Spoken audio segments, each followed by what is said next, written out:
all the questions that he has noted down, so that in the course of the discussion we can cover most of the ground. Right. And I've also got one or two things to say. I would like also to put it so that the discussion can center around the questions. Yes. Why not put your question first? Yes. My question is, in Mahayana philosophy, You explain what Mahayana is. yes, in the Buddhist philosophy, as coming from Nagarjuna, who was probably the greatest thinker, first century, Second. second century. He talked a great deal about shunyata, Yes. void, Yes. and this has a very close association with insight. Yes. And the whole of, I believe the whole of later Buddhist thought owes its strength to this Nagarjuna's idea of shunyata as being something which is pure or pristine. And there is no insight without shunyata.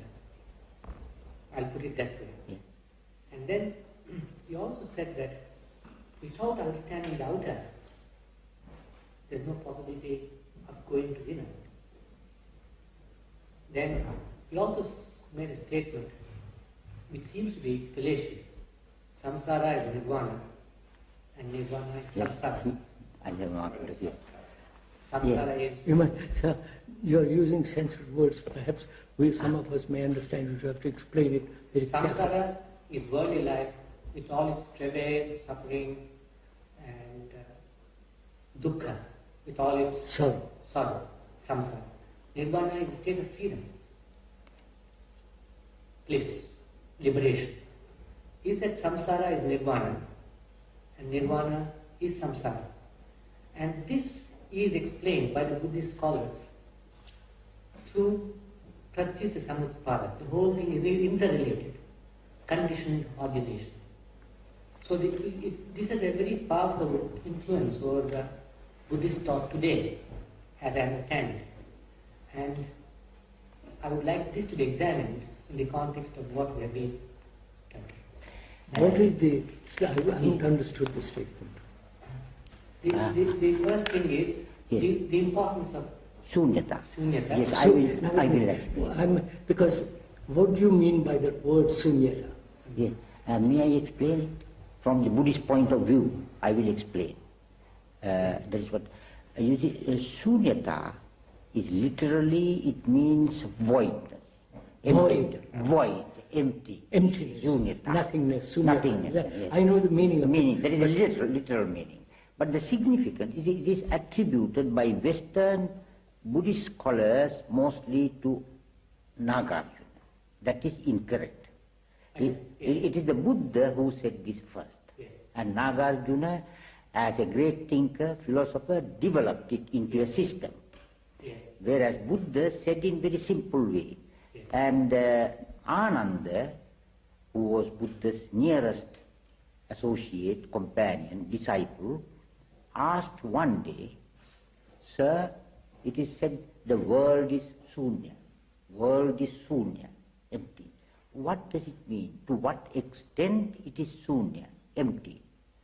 He said, "Ananda, it is without self." He used the word atta, atman. It is without self and anything pertaining to self. Therefore it is sunya. It is very clearly explained. In many other places he told a man, "See the world as sunya and you are liberated." And these are the original statements. Nagarjuna took these ideas and developed by his Madhyamika Karika based on Pratityasamutpada, that is dependent origination, Yes. or I would rather call it the conditioned genesis. Yes. And on that philosophy, that is, everything is interdependent, relative, nothing is absolute, everything is cause and effect. And cause cannot be separated from the result, effect and principle, it is a continuity. And that is time also. Yes. And on this philosophy, Nagarjuna developed very highly as a system this teaching of sunyata, as void, empty. And that is exactly what Krishnaji says also. There is no self, and you see it, and every problem is solved. There is no complication, there is no problem. That is how I see it in relation to his explanation. Then the second thing you said, what was the second question? The Sunyata. relationship Between the outer and the egg, yes. inner. That is exactly what Krishnaji and Dr. Bohm discussed as actuality and truth, or reality and truth, and it is published in that new book. And that is Samvriti Satya and Paramartha Satya. This is also accepted Buddhist philosophical position. Samvriti Satya is conventional truth. That is what we do, talk and eat and all these things. It's Samvriti Satya within duality, within relativity, that one. That you can't say this is false, this table. But in another sense, this is not so. But Samvriti Satya is that conventional truth. Paramartha Satya is the ultimate absolute truth. These two also cannot be separated. That's right. Yes, but Nagarjuna clearly says in one place in Madhyamika Karika, one who cannot see and does not see the conventional truth is incapable of arriving at the ultimate truth. He says. The third position you took, the question you raised was, I think, nirvana and samsara. That is also Nagarjuna says in the Madhyamika Karika. He says, clearly I remember the verse even by heart, he says that nirvana has no difference whatsoever from samsara, and samsara has no difference whatsoever from nirvana. To clarify the word samsara, in the strict definition, samsara is the continuity of our existence. And I remember once I put this question to Krishnaji in Paris. Personally, there was nobody except him and myself. Two wise people. I don't know, but I would say, Krishnaji, there is a Nagarjuna statement like this. This is very interesting to say it today. I asked him what he thought. Then to my surprise, he said, who is Nagarjuna? I said, that is your compatriot. Oh, he said, no, because he was from Andhra, supposed to be from Andhra. Yes. And then I explained to him who Nagarjuna was historically, as a thinker and a philosopher. I said, in Buddhist history, perhaps he is the boldest thinker, undoubtedly, Nagarjuna. Then he asked me another question, then what were his attainments? I said, that we can't say, that we don't know. Only we know his writings, through writings about him, but about his attainments, spiritual realization, we can't say anything. Then Krishnaji paused for a minute and asked me, what did Buddha say about all this? I said, nothing. That is correct. Then you said, with the finger like this, I remember very well, that Suare's house, that is right. Because I was always doubtful, and I did not accept Nagarjuna's statement so clearly, definitely saying nirvana and samsara is the same. Sir, I'm not quite sure that we understand, all of us. Yes. Will you explain this position? No. May I ask this to explain a little more? Yes. What does samskara mean actually? Samsara. Samskara in Sanskrit. Samsara. Sanskrit, Pali, both. Samsara. Yes, samskara. Samskara is another thing. Is another thing. Samskara. This is samsara. S-A-M-S-A-R-A. Sankara. Samsara. Samsara literally means wandering, going on. That And is continuous. samskara means? Samskara means construction. That is all our thinking. The process. past. It belongs to the Past. That's belongs to the past. that's what. Yes, I understood that. Yes, that belongs to the past. Past. That's right. All our sanskaras are work for the memory, knowledge, Yes, that's right. learning and all that. Yes. Like an old man going back and living in the past. That's it. Sanskara. But samsara is continuity. Continuity. Continuity. Nirvana, we can't define. No, non-whatever it is. Yes. Whatever it is never defined in positive terms by the Buddha. Always, whenever he was asked, he said, no, that is not. Right. Yes. So you have asked your questions. Now, sir, better ask your questions too in relation to what he is. Yes. No, that is not, the question is not from him, from you. My question I am asking from you. What? Yes, there are many questions, but as we have not much time. We've got plenty of time. Yes, one question is, both I will say at once, so you can take them. One question is that in Western philosophy, Western thought, free will has played a very important place. Free will. Free will, absolute free will. Free will. Yes, free will. Will. Yes. According to the same philosophy that Mr. Narayan said, that conditional relations, that is cause and effect, pratit samutpada. Yeah. According to that philosophy, Buddhism, such a thing is impossible. Because all our thinking, all our construction, all our work, all our knowledge is conditioned. Yes. Yes. Therefore, if there is a free will, it is free only in a relative sense and relative sense. It is not absolute free. That is the Buddhist position. That is one question I put. Let's talk it over, sir. Yes. Very, very briefly, if you say it. What is will? What is will? How do you explain what will is? Will is that you decide, you want. No, what is the origin, the beginning of will?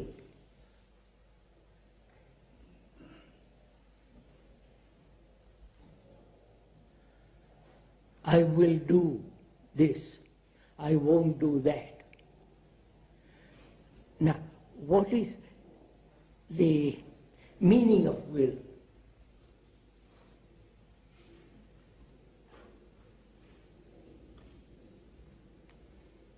Meaning of will is to want to do. No. All right, let me go on then. Is it not desire? Sure. It is a desire. Desire accentuated, heightened, strengthened, Yes. which we call will. Right? Yes. We make it determine. We determine the object of desire. We say, I'm determined. In that there is determination It gets included. fixed. Yeah. I desire that. And to achieve that, I make an effort. That effort, the motive of that effort is desire. Yes, certainly. So, will is desire. Right? Certainly, it is a form of desire. Huh? It is a form of desire. It is a form of desire. Desire. Now, can desire ever be free? Absolutely. That is what I wanted to hear from you. No, because you don't like to say that, but I want to say it. Because desire can never, it can change the objects of desire. I can desire 1 year to go to buy this, and next year that change, but desire is constant. The objects vary. Yes. And the strengthening of desire, I will do that. The will is in operation. Will is desire. Yes. Now, can desire ever be free? No.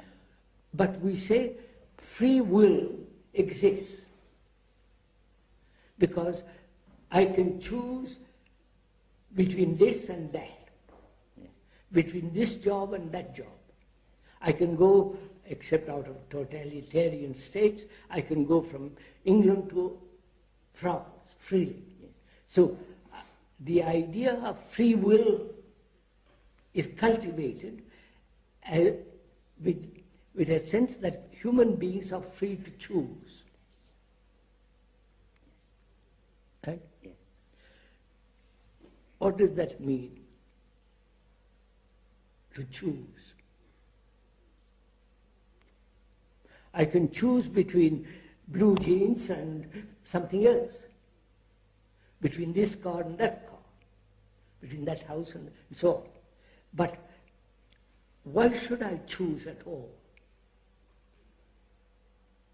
Apart from material things, apart from certain books and so on, that's why is there choice?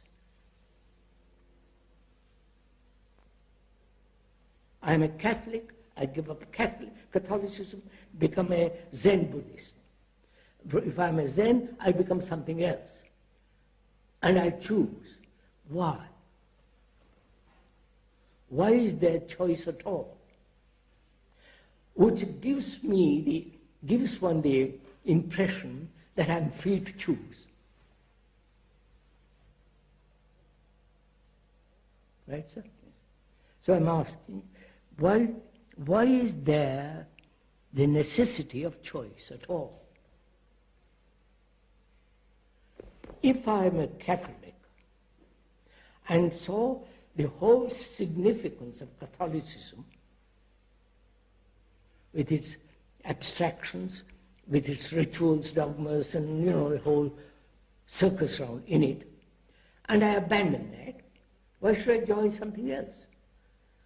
Because when I've investigated this, I've investigated all the religions. So choice must exist only when the mind is confused.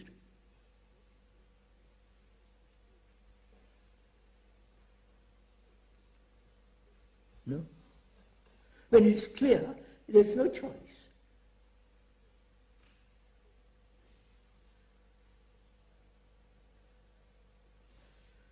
What? Is that right? Right. I think you have answered the question. To me, you have answered the question. I haven't fully answered Well, it. I think that the Western philosophers might not agree with you, I'm not sure, but They won't agree, of course. they say that choice is not desire, your will is not desire, but that will is something else. I think that's my impression. Yeah, will is something else. But it's, Will is I don't know, a free act. free. The will is A free something act. inherited or is part of the genetic process to will, to be. But I think, for example, and I can't say I know much about it, but the Catholic philosophers may say that when Adam sinned, he willed wrongly, let's say, and he said that he made a wrong choice, and he set us off. You see, but that's a very convenient way of explaining away everything. First invent Adam and Eve, the serpent and the apple, and God, and then put everything as a primal cry. Yes, that is right. There's no lot of creation there. Huh? Lot of creation there, mental creation. I think if one observes, one can see that will is the result of desire, but I think people have the impression that will is something entirely different. Yes. That it's something... Will is part of something sacred. Yes. That's what many Yes, people think. something derived from a divine being. According to Western way. More or less, I mean, if I don't know very much Western philosophy, but Yes. what with people with whom I have talked, and they may not be sufficiently informed, but they have given me the impression that will is something not quite human, not quite desire, not quite something that you cultivate. It is born out of the original sin, original God, and so on, so on, so on.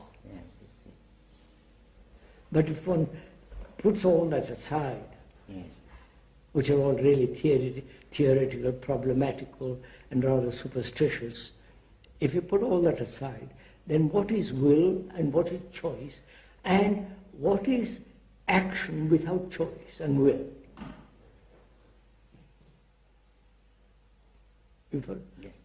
That is the problem. Is there any action which is not compounded with will?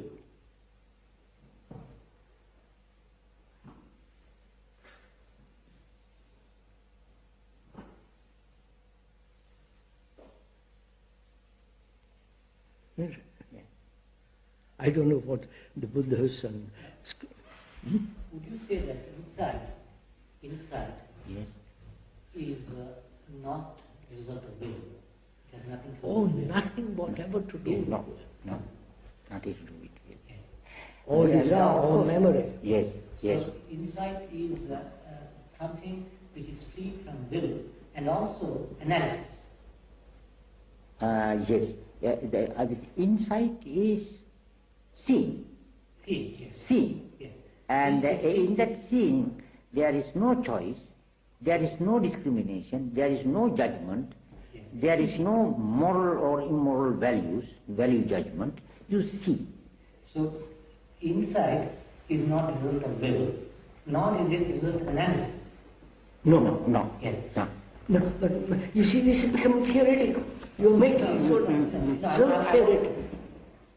Because through analysis... You are making, excuse me, sir, you are making it theoretical. You have defined it. It's not this, it's not that, it's not that, and you think you have insight. Then why discuss it? No, because we have been discussing insight so far. No. We have been now, if I may point out, we are talking over together action in which there is no choice, in which there is no effort as well. Is there such action?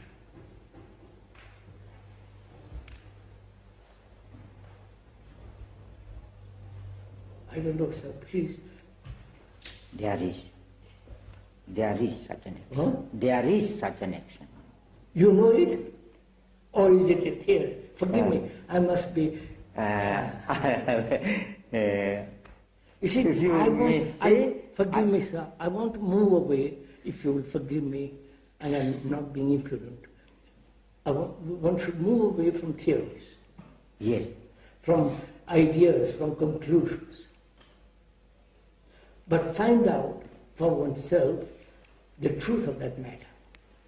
Which is there an action in which there is no effort of will at all, and therefore no choice? So, what is correct action in which there is no will, no choice, no desire? Because the will is part of desire and so on.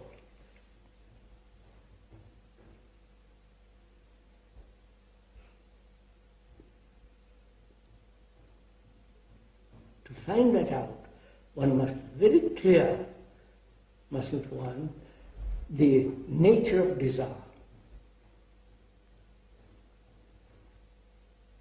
And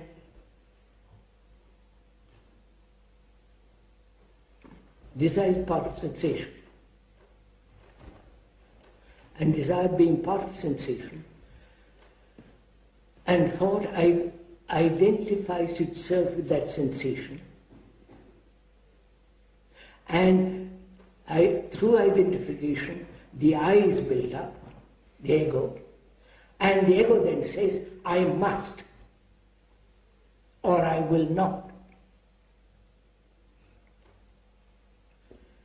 So we are trying to find out if there is an action not based on the principle of ideals, right, on desire, on will, not spontaneous. That word is a rather dangerous word because nobody is spontaneous. One thinks one can be spontaneous, but there is no, because one must be totally free to be spontaneous. You follow? So is there such action?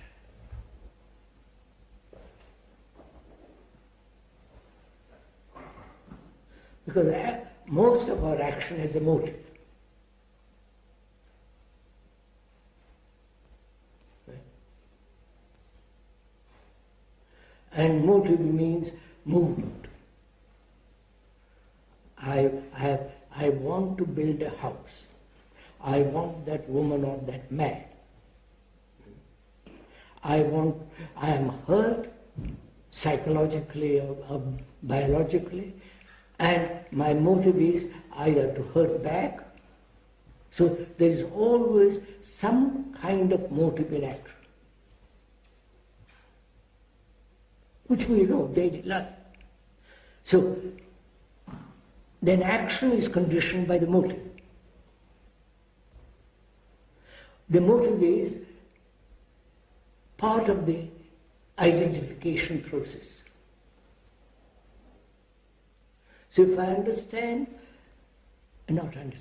if there is a perception of the truth that identification builds the whole nature and structure of the self, then is there an action which doesn't spring from thought? I don't know, am I right, sir? Could we ask why, before we go into that, why there is identification? You see, why is it that this is so prevalent? Why does thought identify with sensation and other with things? Why does thought? Why is there identification with something? Especially sensation. As sensation. Answer. Answer it, sir. I don't know. You're all experts. Is it the very nature of thought to identify, or are there forms of thought which don't identify with sensation? Now, why do you, if I may again most politely and respectfully, etc., etc., etc., why do you put that question? Is it a theoretical question or actual question? Because why do you, Narayan, identify? let me put it this way.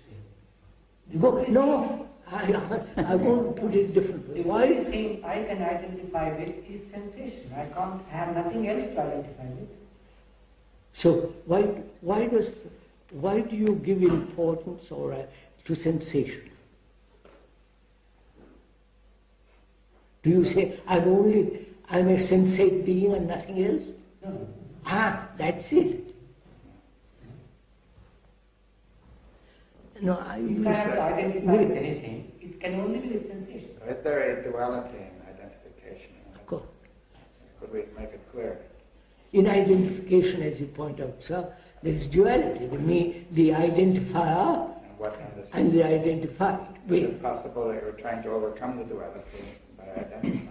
Yes. Saying I am not different. Is that when you are, or when you feel you are?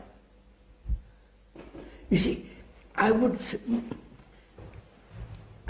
want to enter into the field of ideologies, theories. To me, I have no interest in it. But I really, in investigating, I want to find out, perhaps I've found out, but talking over together, is there an action in which the self is not? In daily life, not in nirvana when I've reached freedom and then all the rest of it. I want to do it in this life. as I live.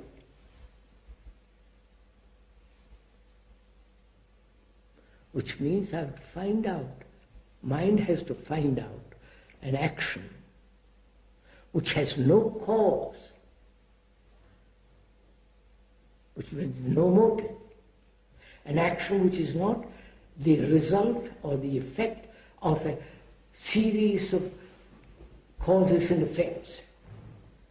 If that exists, action is within, always bound, chained. I don't know. Am I making myself clear? Yes. Go on. So is there such an action?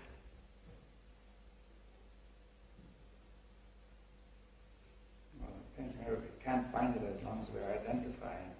Yes, why with this? So that's why I said, as long as identification exists, I can't find the answer. And why does thought identify that? Why does thought identify with sensations? So is that irresistible, or is that irresistible, or? I don't know if it is irresistible or if it's part of sensation. How is that? Let's investigate. I don't like You to. think that sensation is behind that? Perhaps. When I say perhaps, that word is used for the purpose of investigation, not I don't know, but but it may be. So why have sensations become so important in life? Sexual sensations, the sensation of power, whether occult power or political power, economic power, power of woman or a man or a woman, power of environment, the influence of environment, the pressure. Why? Why has thought yielded to this pressure? Right, sir? Yes, and does sensation necessarily produce the pressure? It does when it's identified. Yeah, but then it's the two together. I know, but I'm going. Let's examine a little more. What do we mean by sensation?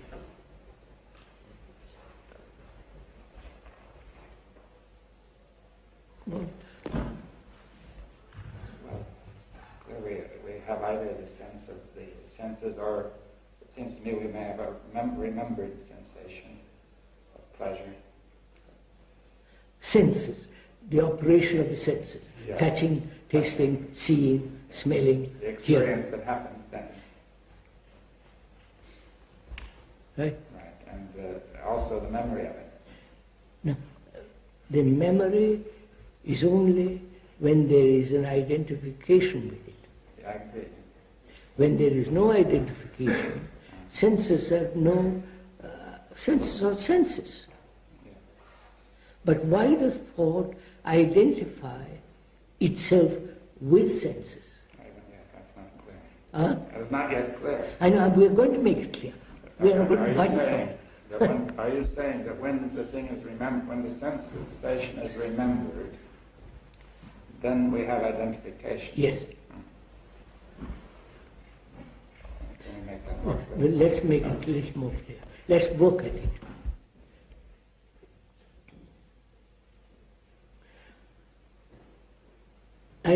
There is perceiving a pleasurable lake. Seeing a beautiful lake. What takes place in that seeing? There is not only optical nerve seeing by the eye, but also the senses are awakened. The smell of the water, the trees on the lake. Could we stop a moment? I mean, when you say seeing, of course, you see through the visual sense. I'm using purely visual sense. Yes. Now, therefore, you already have the visual sense awakened, ready to see. Is that what you mean? Yes, I'm just seeing. And that visually. visually, optically, I'm just seeing. Then what takes place? That's Then what the other senses start to operate. other senses start operating. Why doesn't it stop there? What is the next step? The next step is thought comes in. How beautiful that is. I wish I could remain here. So thought identifies it. Yeah. It says it's this. Yeah. Because in that there is pleasure. In what? Seeing, Yeah. and the delight of seeing, then thought coming into operation and say, I must have more. I must build a house here. It's mine. Why does thought do that? Why does thought interfere with senses? Is that it? Now wait a minute, sir. The moment the senses take pleasure, say, how delightful, and stops there, thought doesn't enter. Right? Now, why does thought enter? If it is painful, thought avoids it. Right. It doesn't identify itself with that. But it identifies against it. It says, I don't want it. No, I mean, leave it alone, move away from it. Either deny it or move away from it.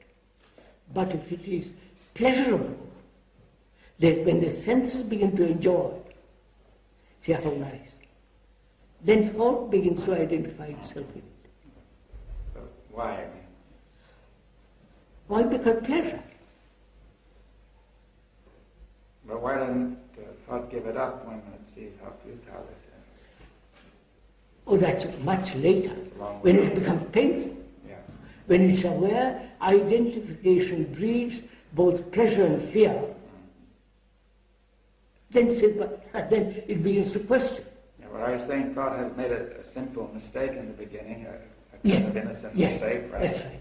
Thought has made a mistake in identifying with something that gives it, that brings to it pleasure, or there is pleasure in something. And thought tries to take hold of it. Take over. To make it permanent, perhaps. Huh? Perhaps to make it permanent. Permanent. That's right, sir. Which means memory. A remembrance of the lake with the daffodils and the trees and the water and sunlight, all the rest of it. Well, I understand now that thought has made a mistake and later it discovers this mistake, but it seems to be too late because Because it's now conditioned. Yes, It's already yes. so can we strong. make it clear why it cannot give it up, you see. Why it cannot give it up? That's a whole problem. Yeah, but I mean, we try to make it more clear. Why doesn't thought give up something which it knows or is aware that it is painful, Yes. it is destructive? Why? Why and why, sir?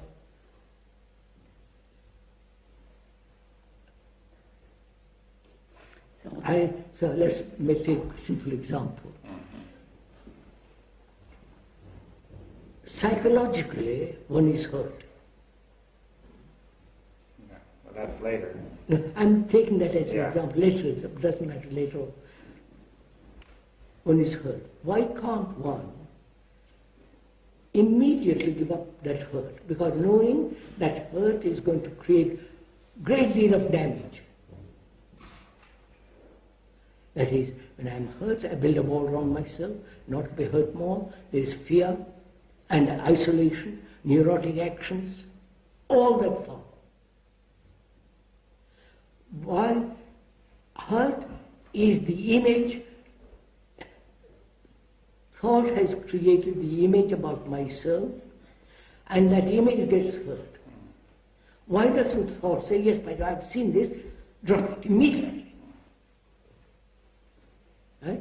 Yeah. It's the same question. Yes. Because when it drops the image, there's nothing left. Yes. Well, then you have another ingredient because you say thought wants to hold on to the memory of the image, right?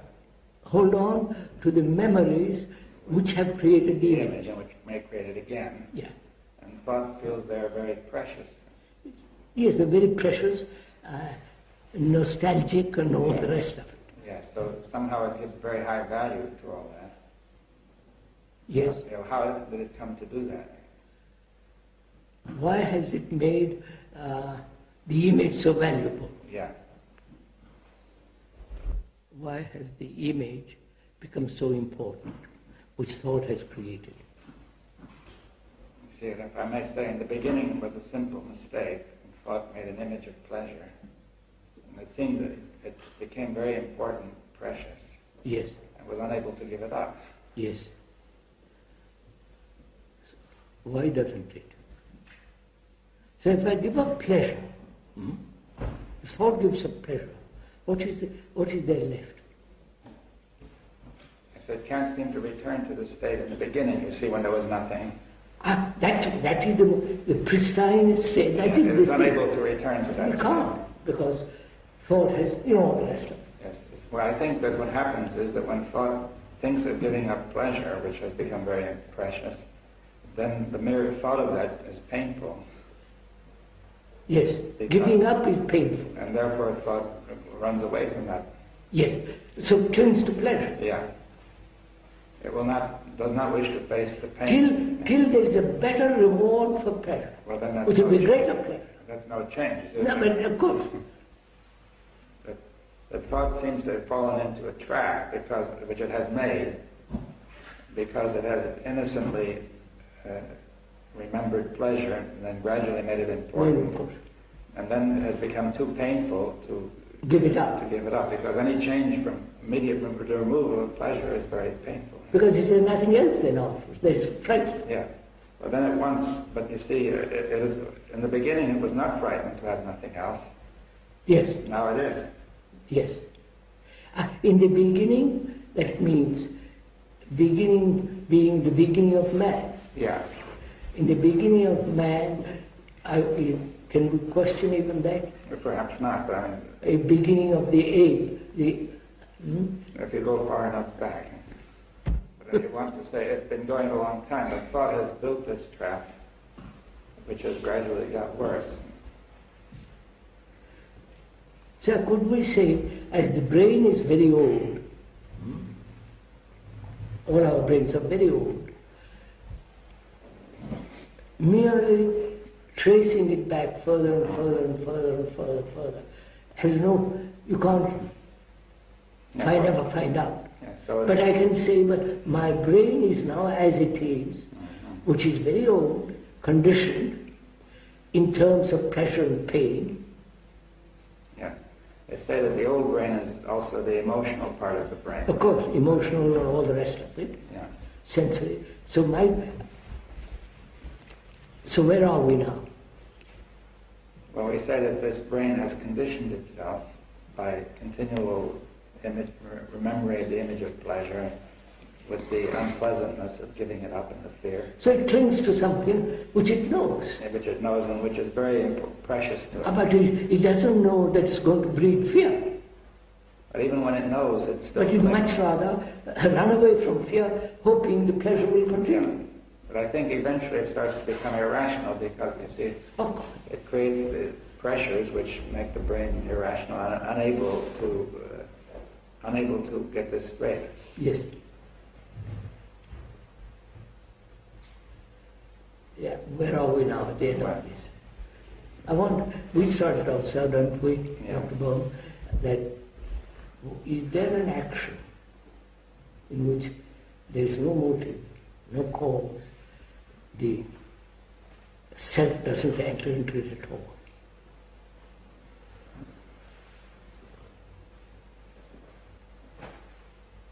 Of course there is. There is when the self is not. And this, which means no identifying process takes place. I see there is a perceiving of a lake with all the color, the glory and the beauty of it. And that's enough. Not the memory, cultivating memory, which is develop through the identification process. Right? But see, the question always raises the question: how are we going to stop this identification? You see that? I don't think there is a how. Right. What will we See, do? Right. that which means meditation, Yeah, I understand. control, practice,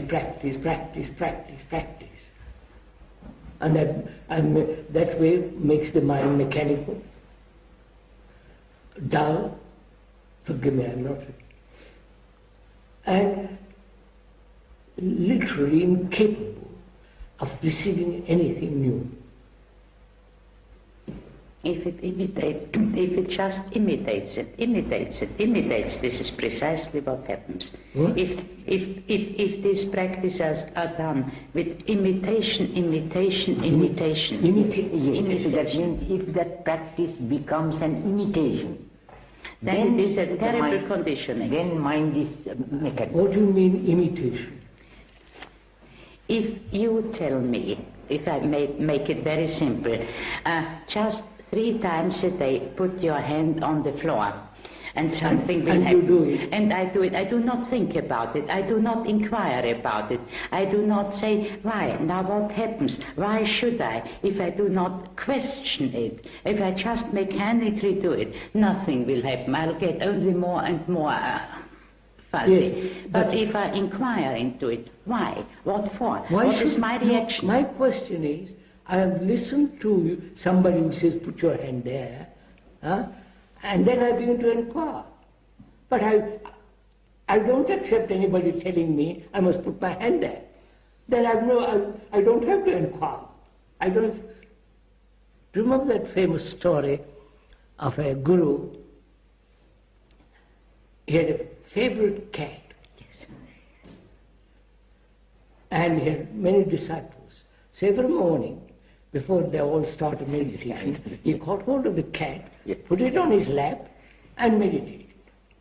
And when he died, the disciples had to search around for a cat. Yes. Yes. I mean, that.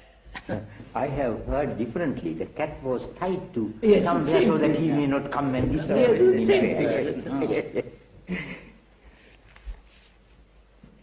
No, you see, our minds are mechanical anyhow, have been made mechanical.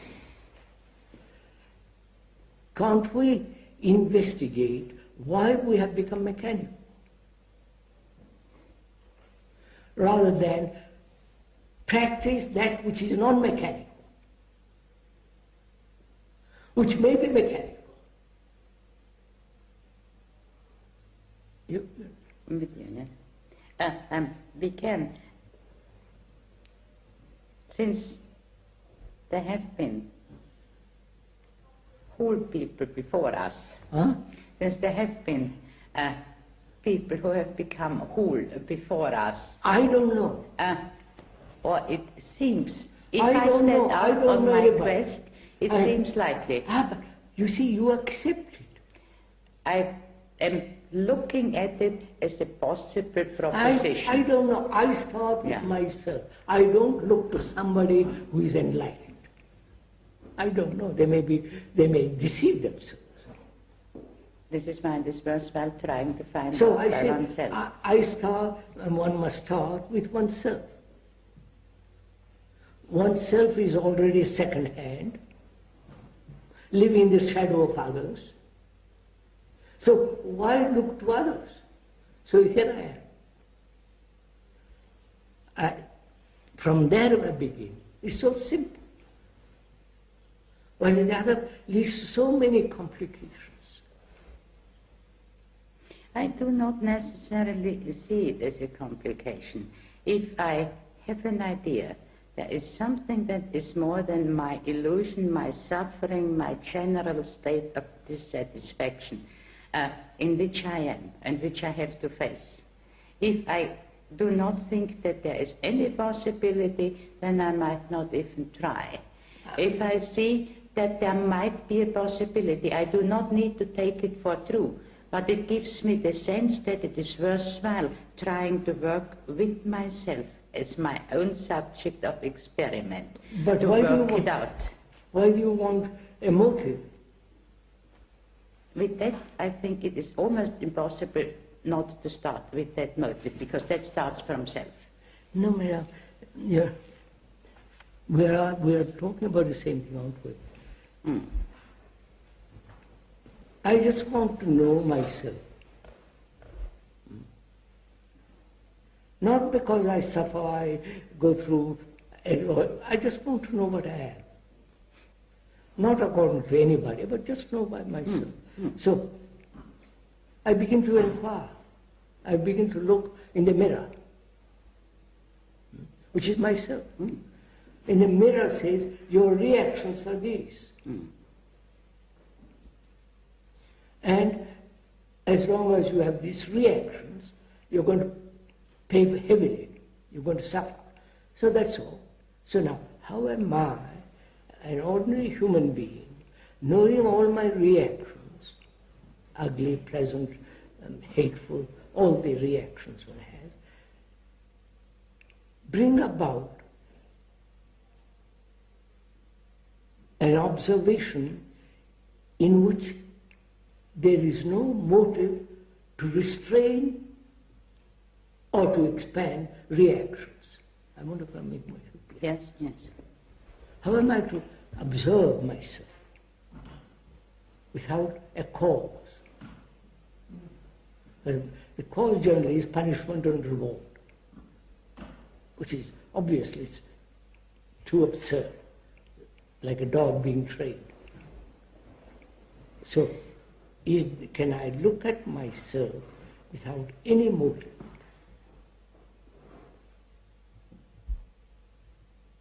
Oh, that's great. At this stage of inquiry, Huh? at such a state of inquiry where I'm beginning to try to do it, to start with, I cannot do it. I'm too conditioned. I know. I wouldn't admit, you see. You're always asking for help. No, but I can, in the same way as I can do a physical training too, I can be able slowly, but not immediately, to look, to bear the proximity of those things that I do normally not like to see in myself. I understand that, madam, which is like, I have no muscles to do certain exercises. Mm-hmm. In a week's time I have those muscles by doing exercise. That same mentality is carried over. I don't know myself, but I will gradually learn about myself. It's not that I need to gradually, we have to be careful here, it's not that I need to gradually learn about myself. It is only that I have to develop the courage, the strength to bear. It is the same thing. It is the same thing. I haven't the strength, physical strength to do certain exercises. The same mental operation goes psychologically. I'm weak, but I must get strong. It's not that I must get strong. I think this is where one gets oneself into a cul-de-sac. Yes. It is not for the motive. It is a very real suffering out and looking and suffering out and looking and suffering out and looking. And there is a changing factor in it, which in the end makes it possible. Again, gradual evolution. And I say that's totally, if I may point out, I'm not correcting you, that lead nowhere, it's an illusion. It need not lead to anywhere, but if it is continued in that spirit, with that attitude, not I get something out of it, then there is a sudden change possible, and it does occur. Whether we have done it, and I would like to make another point on that, whether we have done it starting with that motive and began slowly the other way, or whether we have done it unbeknownst to ourselves, so that it suddenly can happen on the basis of the life that we have lived, does really not make any difference. Either you have insight immediately or you don't have. Yes, that is true. But the life that led up to it, that is important. Preparation. Yes. Which means time. Yes. Which means cultivating identification with me. No. Of course, time, moment you allow time, it is the cultivation of the self. Not necessarily, sir. Why do you say not necessarily? If I do it for something that I want to gain out of it, then it is certainly a cultivation of the self. Madam, when you say, as we said just now, insight is devoid of time and memory. Insight is timeless, it must happen. You can't gradually come to it. It's not a thing cultivated by thought. So, to have an insight into oneself instantly, not I could degree. Mm-hmm. Is that possible? Yes. No, don't say yes.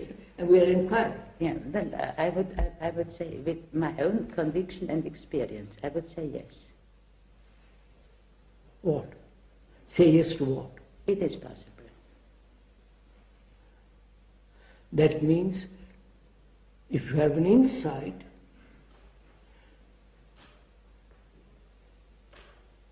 that insight wipes away the self. Not momentarily. Not momentarily. So, would you say action then is without motive? Do you know such action? Not occasional, but living in everyday life.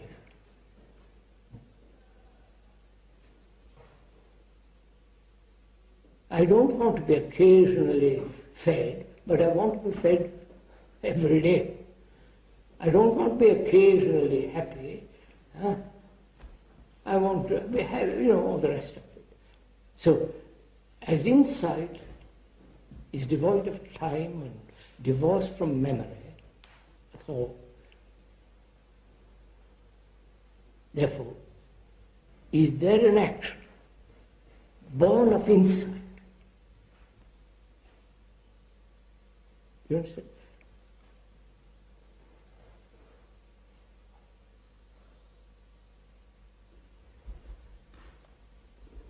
What next? Yes, if you had the insight, if you have insight, I shouldn't say had, because had means memory, again, past. Have insight. Yes, have insight. If you have insight, there is no exception. All your actions are without motive. But that's right. Again, forgive me. Are we here talking theoretically or actually? Actually. That means action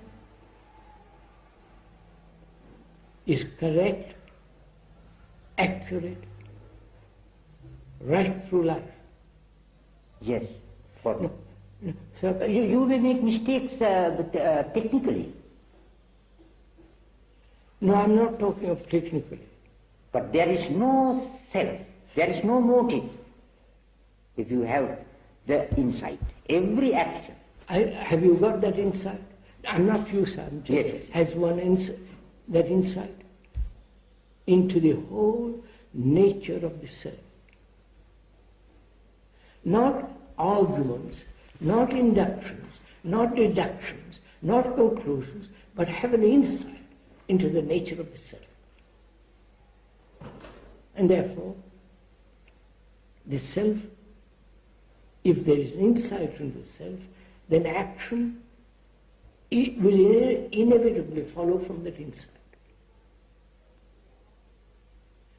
And it is not, may I make one point clear that I feel strongly about it. It is not that I have the insight. That is not possible. There is that insight. Is there such insight? There is the insight. It is not as if I had it. It is not that I have the insight. No, there is insight. There is I have no insight. I'm only blind, if I can say. I mean, I have an insight into that. I'm a little bit mentally deranged. So, what are we talking about? You asked a question, sir. Of course, we have gone very far away from my question. Yeah, I know. That's why now let us forget that question altogether. That was answered. Yes, let's go back to yours. Yes. No, that question is you have answered. Yeah. Free will question. Yeah. And then there is another question also Go on. related.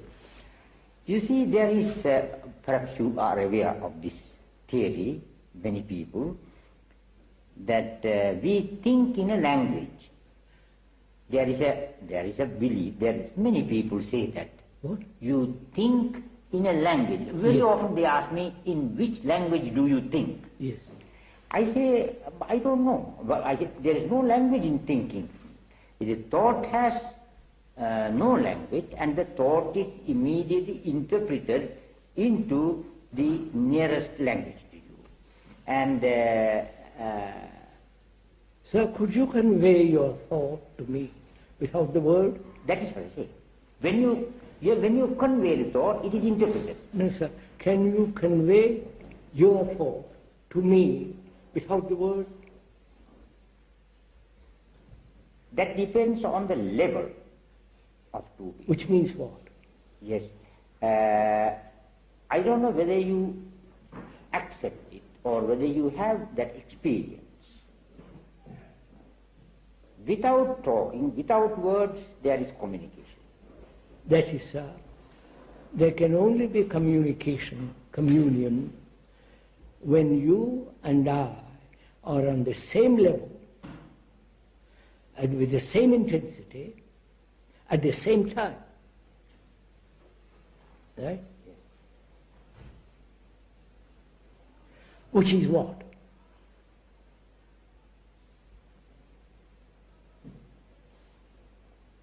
When you and I are on the same level, and with the same intensity, at the same time, what is that thing?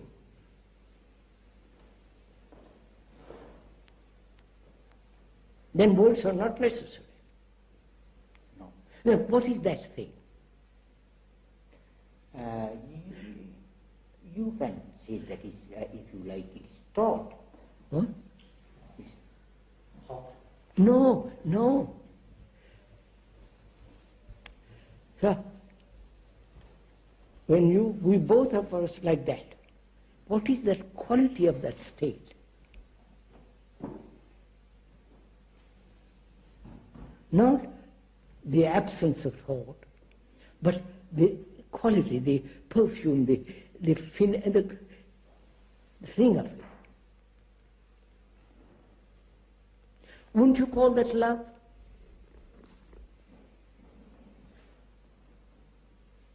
Yes.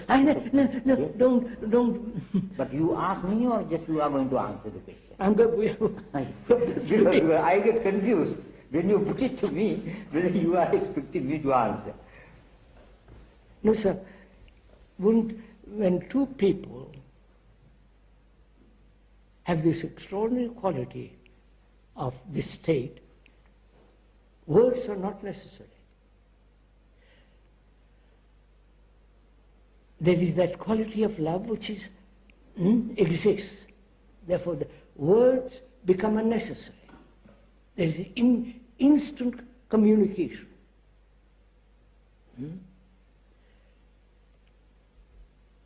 Now, for most of us, language drives us.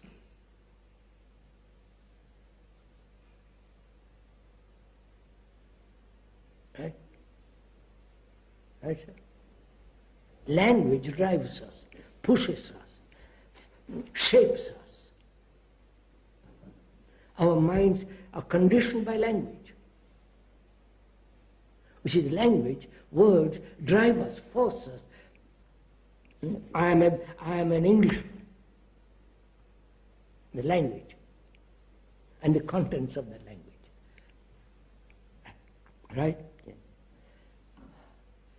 And if we use words without the language being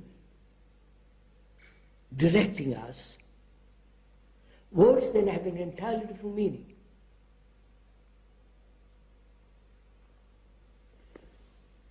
Sir? Huh? Huh? The language doesn't drive you, but you drive the language. Language, that's right. If we are not identified, I think that ordinarily we are identified with our language, and therefore it is driving us.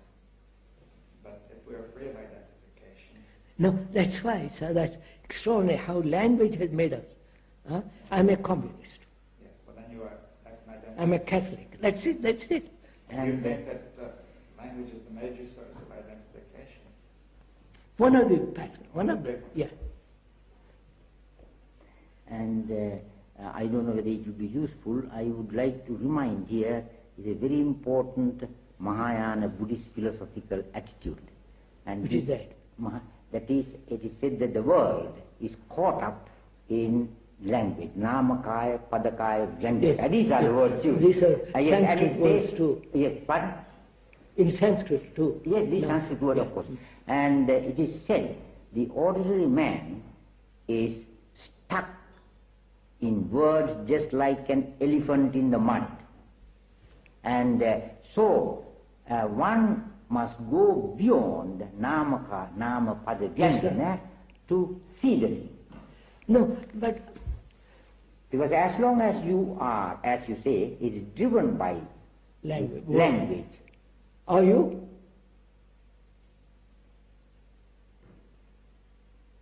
Are you asking personally?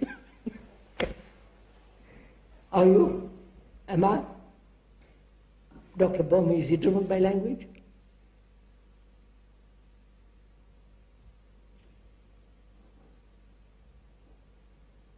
That I can't say. I'm, You answer that.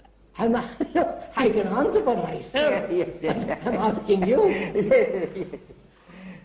Yes, you answer for yourself. Oh, absolutely. Yes. That's enough. I know. Oh, yes, yes. No, Yes, that's I not, get it. that's Yes, not yes, enough. yes. But I think the more skillful or scholarly one becomes in language, I suppose there's a greater possibility of being Caught. caught in Yes. language. Yes. Certainly. Whereas a rustic might just use it for simple communication. So that was your question. Whether thought has words, whether thought Or rather, is part of words.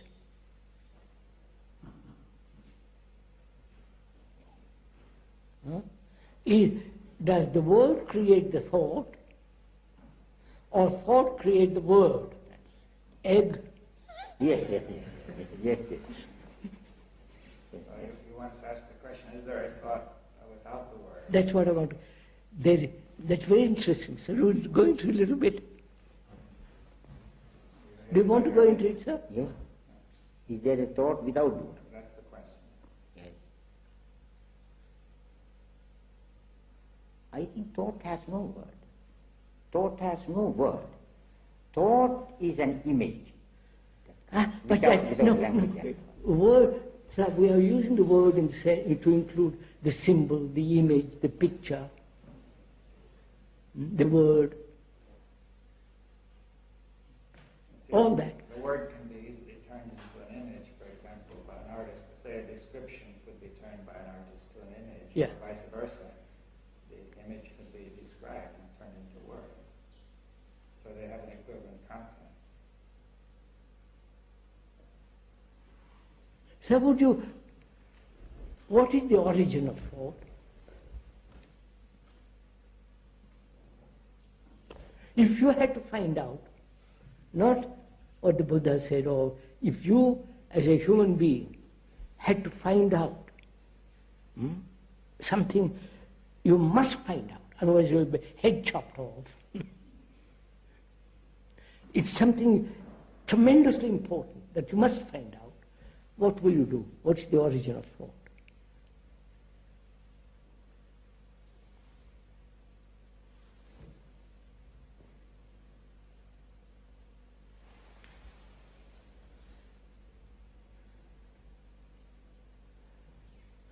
God made the world, and the world was incarnate of, what is it? Beginning of Bible, Genesis. I've forgotten. You read it better than all of us. No, I'm sorry, this is common. You hear it on the... Yes. Now, sir, please answer that question. Is there origin? Is there? Is there origin? Must be. Why must? Otherwise, in you, sir, what's the origin? No origin. Huh? No origin. Of course, there must be a beginning of thought. That is again a fallacy. Huh? It is again a fallacy, wrong way of looking at it. No. Asking everything must have a beginning. No, I'm not asking everything as a beginning. I'm just asking, in order to find out, what is the beginning of thought? How did thought begin? With the dog, you follow, sir? With the animals, with everything that's living. They all think in various ways or feel and so on. There must be at the beginning of that. What is that in human being?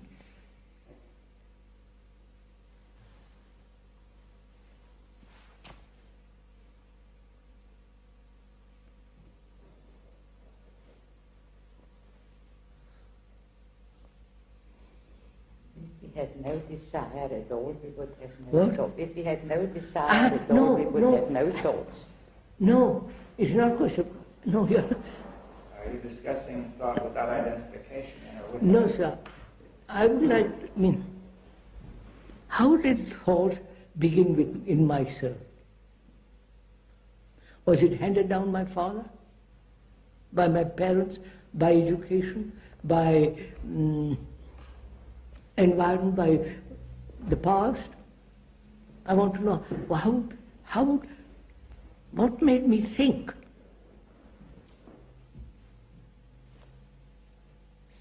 Go on, sir. What made you think?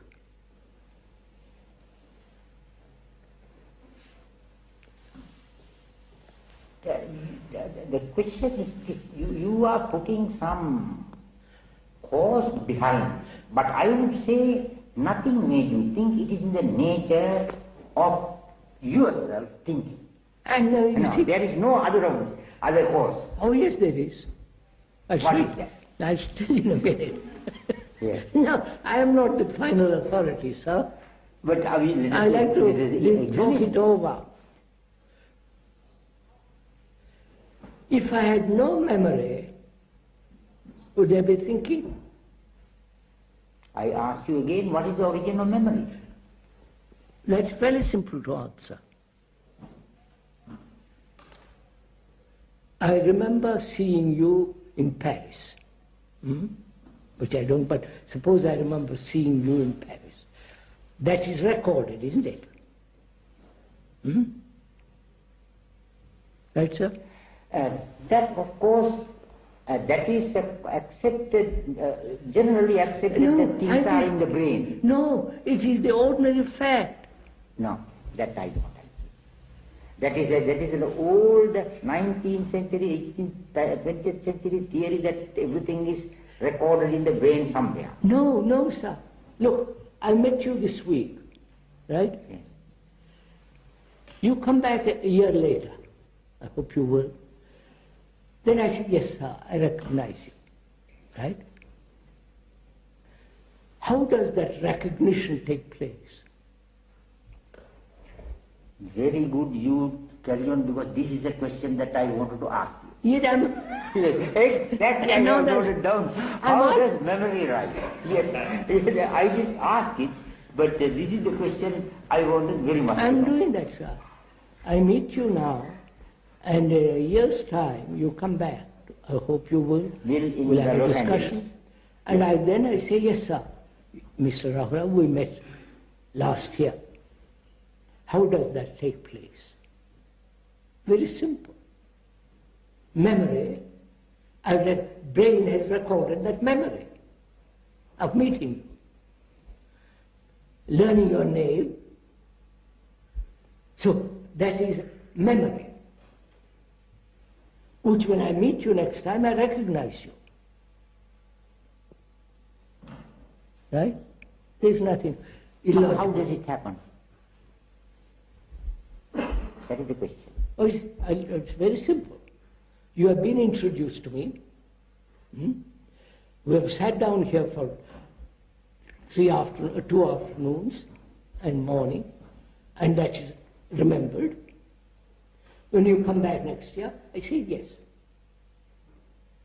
If I didn't remember, I wouldn't recognize you.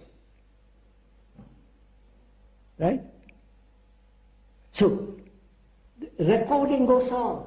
It's not 19th or 1st century or 20th century. Recording must go on. The elaborate educating process of learning a technique, how to drive a car, go to the moon or whatever it is careful accumulation of memory, which then adds. There's nothing wrong in that, is there? How does it happen? Sir, I don't know how to drive a car. So I go to the man who teaches me how to drive a car. I take 24 lessons. At the end of it, I'm inspected, and the man says, "We're pretty good," and gives me, I've learned it. By driving with him, he's telling me, be careful, turn to the left, and he's guiding me all the time. So at the end of 24 lessons, I'm a good driver, I hope. And that's all. There's nothing right or wrong about it. In the same way, I meet you today, next year I'll remember, which is, there is remembrance, which is a recording process. No? It's so simple. Yes, it is not completely clear to me. It is, let us admit, it is recorded. How that record comes up when you meet me next year? It does. Oh, when I see you, that memory springs up. You say, oh, he is Mr. Rahula. The recording is the image, pleasurable or not pleasurable. I hope it will be pleasurable. Pleasurable or not pleasurable, and that's recorded. And when I meet you next time, I meet you. But if it is not pleasurable, I say, but what a bore. That also is memory. And I turn away and talk about something else. So this whole process is recording. How I've learned to drive a car, how I learned to speak English, French, German, whatever it is. There must be a recording. No? Certainly it is so. There must be a recording. But you say 19th century. Yes, what I want to say is it is not in the brain. Oh, that is the thing. I see. Say. Where it is it? In the nature of what we call generally the mental faculty. Just as eye, ear, nose, etc. Mind faculty, mental faculty also is a faculty. Yes. That is one of the the potentiality. Yes, well, it's the It has faculty, nothing to do with the brain. it's the faculty of the brain to record. It is not the physical brain. No, that is my point, you see. Ah, you've gone off into something. Yes, that is what I say. You're saying that the mental faculty Is just like is spread all over the body, not necessarily in the head. Is it when you say mental faculty is one of the sense organs. There are 5 physical sense organs. You see, eye has the power to see and to examine. But ear can't do it. Yes. Yes, it can hear only. Yes. And there is the mental faculty, just like eye, ear, nose, tongue, body, physical faculties. There is the mental faculty which, you see, eye, ear, nose, tongue and body deals with the external world, material world. But the world is not finished by that. Yes. Well, the bigger part of the world is not touched by that.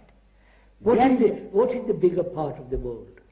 Bigger part of the world is that is what we were talking, these sensations and all these things. They are not touched by body or anything like that. Then mind faculty, mental faculty is a thing that has many, many aspects, many potentialities. One is this memory. And what I want to clarify is from you, how does it happen? And of course you begin with the idea of brain, recorded in the brain, and which I dispute. I can, sir, let's cut out the brain for the moment. I meet you today, and I see you week later. Yes. There is a process of recognition. All right. Yes. That's one part of the faculty. Right? Yes. The other part of the faculty is to think logically. Or not logically. So there are several aspects to Mental faculty. faculties which is made up in the mind. Yes. Mind, you cannot have mind without the brain. Yes. The mind, certainly, because not only by brain, without the body, without the stomach, without the heart. What? includes all the Whole physical, without the physical existence, you can't have a mind. That's all. Therefore, Why only brain? yes. So, mind is part of the senses, right? Mind is part of the thought, emotions, certain faculties to think, and so on and so on. Huh? Is that outside, or the whole structure of the organism, the whole brain, body, eyes, ears, all that, is part of this mind which is the process of thinking? No? Are you saying mind is thought, or is it more than thought as well? I don't know, but I know I don't want to say that. Just say thought. I only want to say the mind, as long as it is functioning within the field of thought, is limited. Yes, well, you mean consciousness, the mind is. Yeah, consciousness is limited.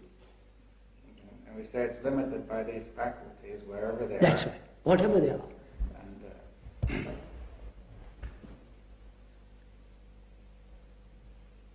but as far as recognition goes, I mean, people are even making machines that can imitate the process of recognition. Of course. And they do, they can recognize simple things already by means of computers. And yet, if I have met you just for a moment, and there was not a sufficient impact of you of that meeting in me. I will next week pass you by and not recognize you. That's the point. It has to be recorded with some energy. You see, That is what I mean. There must be a sufficient impact Of course, energy. all recording must have energy. Yes, yes. If you don't turn on the microphone, nothing is recorded. Precisely. That is so, of course.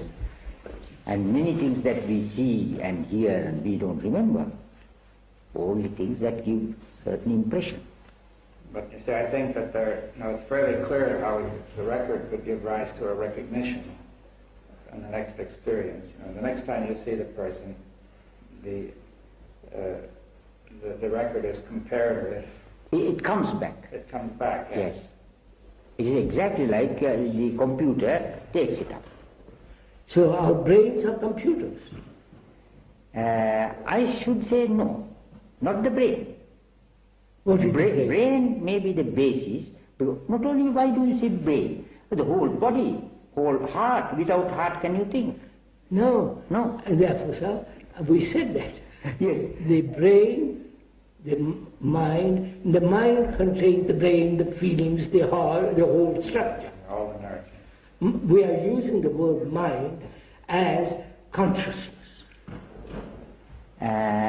Which is, I cannot have consciousness if the heart doesn't function. Yes. That is why I use the word mental faculty instead of saying mind or consciousness, or the word with the faculty embracing, englobing all that department. What do you mean by the word faculty? What does the word mean, sir? I've forgotten. I don't know. I looked up. Capacity and ability. Yes, that's right. Capacity Yes, to do something. ability, yes, faculty. The ability to do is also faculty. Like when you say visual faculty. Yeah. No, sir. Ability to do depends on knowledge. If I didn't know how to play piano, that is, No, excuse me, sir. You are going away from the point. I said the mind faculty, mind has the power, the capacity, the potentiality to do all that. And those are different aspects of the thing. Oh, I see. The faculty is inborn.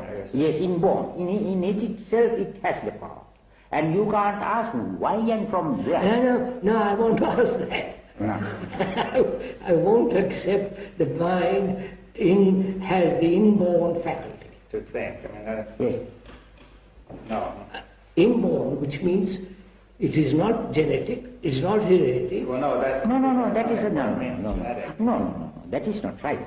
Then what is it? Well, I mean, say the mind, just like our eyes have the power to see.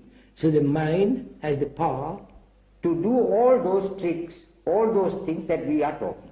Yes. The memory and Yes, reaction and sensation and all that. Mind is the active energy to do all this. Well, also the physical structures all over the body. Yeah. I think it's a good analogy to say the eye has certain possibilities, and in this whole body you have already the infant has the ability to think already built into him because of the heredity. How is this built-in coming to be? By growing in the same way that the eye grew. You see, the eye has a tremendous... Which means evolution. Evolution, yes. Which means, wait, Yeah. go slow. Which means, right from the beginning, it has evolved. Yes. Till we are now monkeys, greater monkeys. Sorry. Again, sir, I question that. You took for granted Darwin's theory. I don't take Darwin I see this happening in the world. No, when you say we are evolved from the monkey, no. That is, right, I don't accept. We have evolved from imperfect man. Or not evolved from perfect man. We are going down the hill instead of uphill. Or we are going uphill from imperfect man. I wonder if it's worth, we really want to discuss all these things, that there are really details that... details here. That are not certain and... yes. That is why I object to that statement from the monkey evolving. We don't know about it. I don't know, sir. I don't know how we have evolved, but I do know a very simple thing, which is without recording, there is no thought.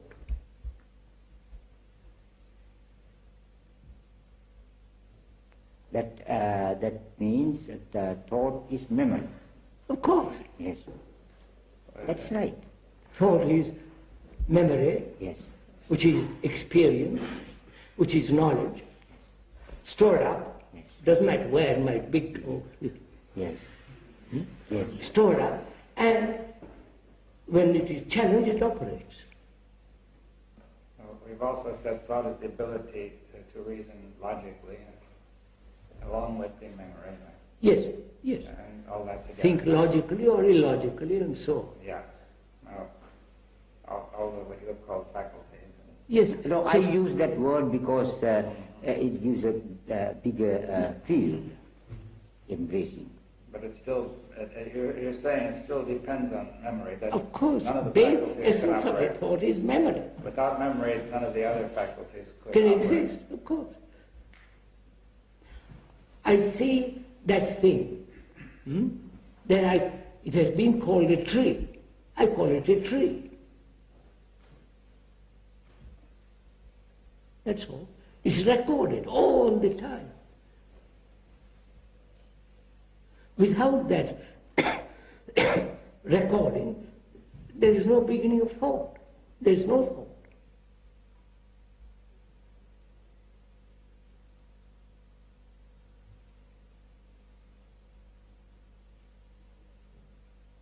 So, if you are born in Catholic world and conditioned by Catholic world, you will be thinking along Catholic world, Christ, and the whole business of it. So you are conditioned by propaganda, by books, by priests, by all the circus that goes on, as you are conditioned in India, Ceylon, and so on. So, what is the origin, the beginning of this conditioning? Why does man condition himself? For security? To avoid danger? Obvious.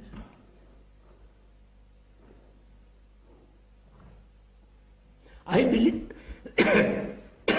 believe in Christ because I've been brought up in the Christian world. That's my condition. And this life is a miserable life, unhappy life. But I believe in Christ, which gives me a certain sense of comfort, strength, to face this appalling thing, world. So it gives me great comfort. That's all.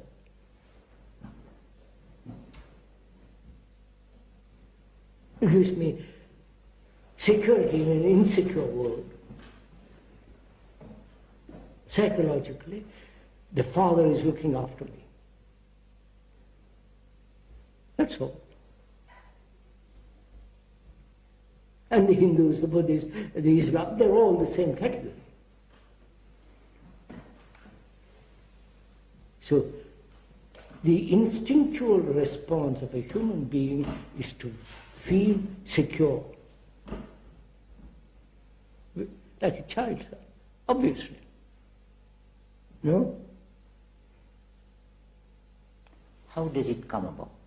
That sense of security, feeling of security. What is the origin of that? The mother and the child, the baby, must have a little security. Otherwise, how the baby must have security. Physical security. Must have food at the right time and the right hours and all the rest of it. Does the baby have a feeling of security at the same time? Probably, I don't know anything, not being a baby, but I don't remember it. But I'm sure it feels safe. It feels safe. Safe, looked after, quiet, moment it cries, mother is there. To change the diapers, to feed her and all the rest of it. What's wrong with that? From that physical security, we turn to psychological security, which Christ gives me. It may be nonsense, unreasonable, and all kinds of things. But I like that. At least I have comfort in some illusion. But I don't call it illusion. If you call it illusion, I'll kick you. So we go on that way. You have your security in something, I have my security, Iran has its security in Islam, and so on.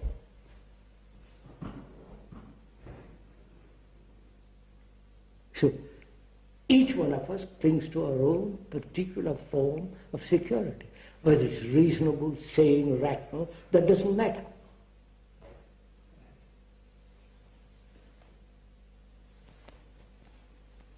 It seems to me it's similar to the pleasure question. That is, you register the feeling of pleasure and try to build it up. But I can't give up. I can't say, well, I let go of Christ. I say, my God, I can't. Yeah, but it's the same with pleasure. Pleasure, of course, the same problem. I think it is hard on the pleasure because people nowadays do seem to give up or change their religions without too much difficulties. But we are all much more against giving up our pleasure when it really comes down to well, it. that's a different matter altogether. Physical pleasure. All pleasures of the mind. Huh? All pleasures of the course. mind. But where are we going? Where are we going? I haven't finished. We haven't discussed this central issue of life. What is action without this enormous, complex motives, reactions, regrets, pain, sorrow? Can I live? Can a human being live in action without all this dreadful confusion? That's all. And you say, yes, you can live. And you tell me, if you're a Christian, believe in God, believe in Christ. He will save you from all this. And I am so unhappy, I said, God, help me, and I cling to it. And you or X say, I believe in all the things that the Buddha has said, that to me is good enough. I'll take comfort in that. Buddham saranam gacchami. Yes.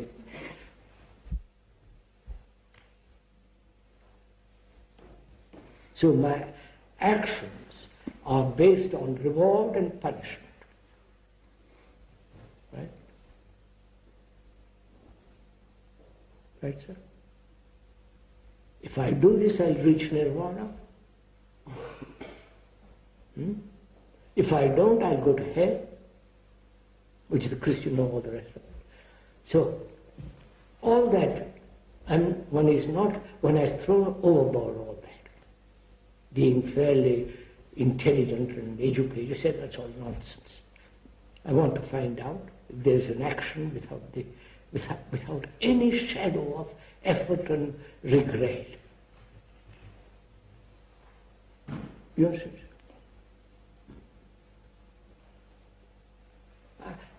It is important to find out, not theoretically or casually. It is a burning question, a passionate thing. I must find out. Because I don't want to enter into the cage, into the rat race.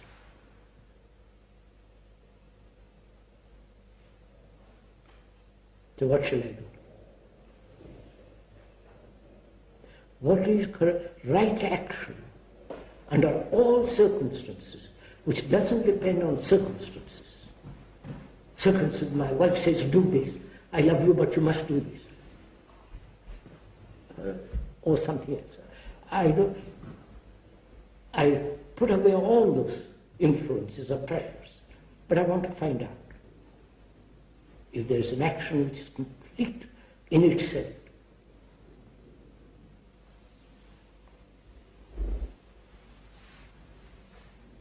So I must understand, is there an action which is total, which is complete, whole, not partial? Which means, can I observe myself wholly, not in fragments?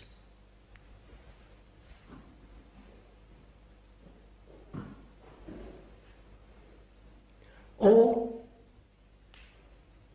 through the fragment instantly see the whole.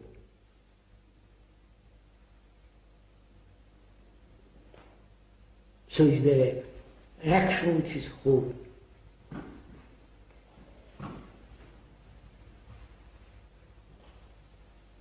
I say yes, there is, definitely.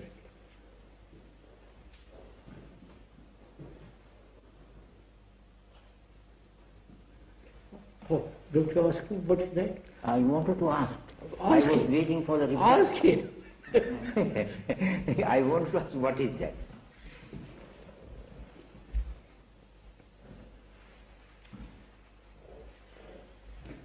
First of all, can you see with your eyes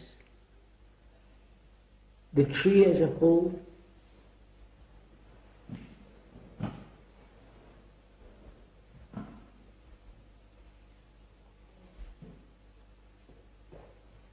Can you see your wife or your husband or your girlfriend or boyfriend as a whole entity?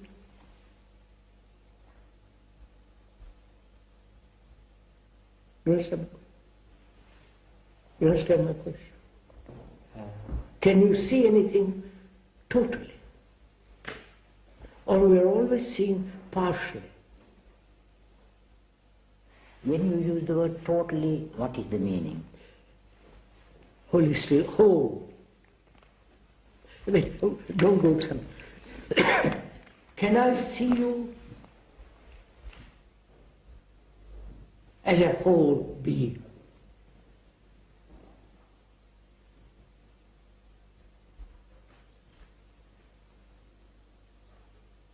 You understand? Wait a second. Can I see humanity as myself, which is the whole? That's good enough. Can I see humanity as myself?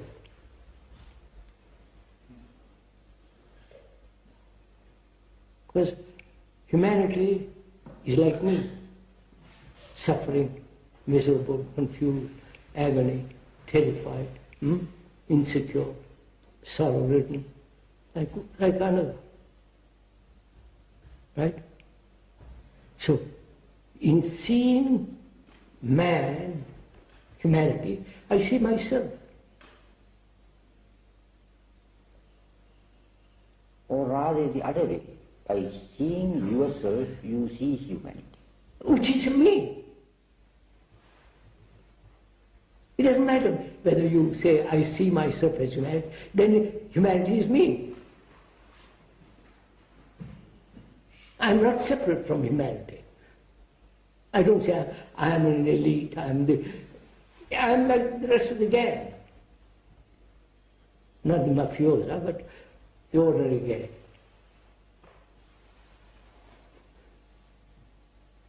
So, I see the world as myself, which is the whole.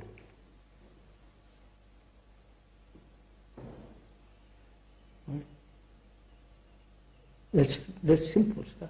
No, not simple. It is. Would that be right, sir? I was wondering if we could, what you said, consider the tree for a moment. That tree is too petty. I don't want to move. I mean, it's not very, when you say you see the tree as a whole, The whole thing, to see something wholly, sir. just see it all.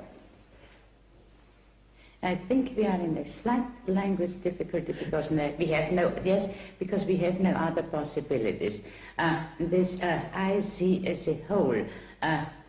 For that, really, it means that the self or the fallacy of the self has been clearly seen into and has broken down. Because otherwise, however much I see the tree as a whole, yes, it is still my thought.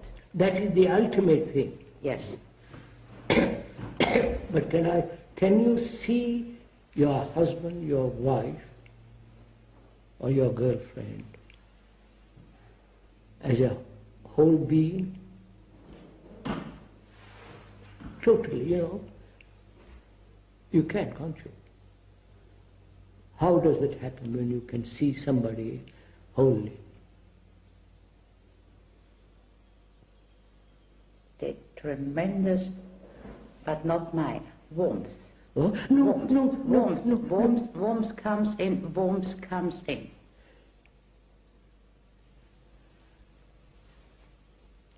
If you love that tree, you'll see it wholly.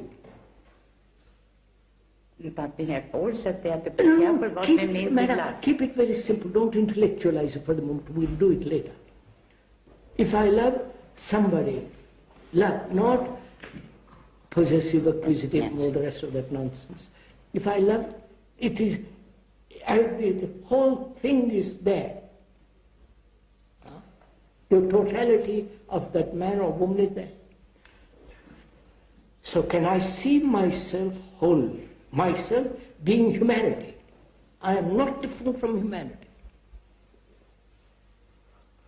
I am not an individual. That's all phony. I am the rest of the world. I am the world. Can I see that as a whole? I'm not a communist, sir. Because communists say that too. But I'm not that stupid communist. Why do you deny that? Huh? Why do you want to deny communism like that? No. What is wrong if you are a communist? No, you misunderstood. No. Communists are full of theories and putting those theories into practice and shaping man according to a theory. I'm not talking, leave that for the moment. I'm sorry I brought it. To look at myself, I can only see myself as a whole when I'm actually the rest of mankind. You mean in essence? I mean, you mean that essentially I am the same as any... Yeah, essentially, basically. The basic qualities that... Yes. I may have long nose, short nose, and crooked eyes or blue eyes. That I'm not talking about. But human being. As a human being. Then there is no individual effort, no collective effort. Right?